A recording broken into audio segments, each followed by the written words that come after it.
What's really important to understand on this map is the direction that the convection currents are moving, which ultimately move the lithosphere above them.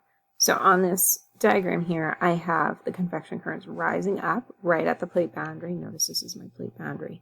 And I have the warm, less dense rock rising and is pushing both of these plates apart above it.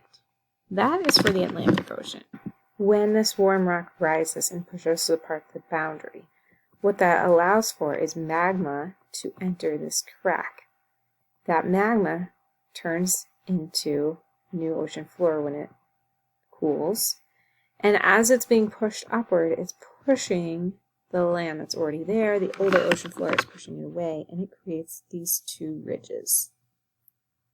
So what's really important to understand is the reason we have a divergent boundary is because rock in our asthenosphere is rising up and pushing on the plates. Some of the magma gets pushed into that crack and is solidified to turn into a new ocean floor.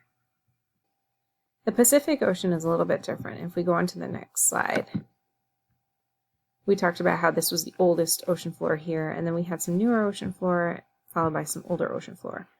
In this case, convection currents are moving together and downwards. So at this point, cooled, more dense rock in our asthenosphere is sinking in the convection current, and we do have a convection current running toward your convergent boundary. It may be cooling in that process. It's not warming, but it's cooling down as it's away from the heat source, which in this case is the core. When you have these two plates come together, the oldest and the more dense oceanic crust, as well as the thinnest oceanic crust, is going to sink below the other plate. In this case, the Pacific plate is sinking below the Eurasian plate.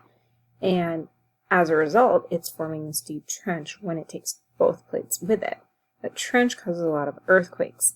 In addition, the Pacific plate is going to melt when it gets below the lithosphere and in the asthenosphere, and eventually it's going to create enough magma, heat, and pressure, and that is going to escape and create a volcano somewhere closer to shore, or it could be on the land that borders that oceanic crust that is sinking below the continental crust. So make sure that you have on your Pacific Ocean plate, right at the convergent boundary, you have that the two convection currents in our asthenosphere are moving together, and that in our Atlantic Ocean, you have the currents rising up and outward, separating the plates.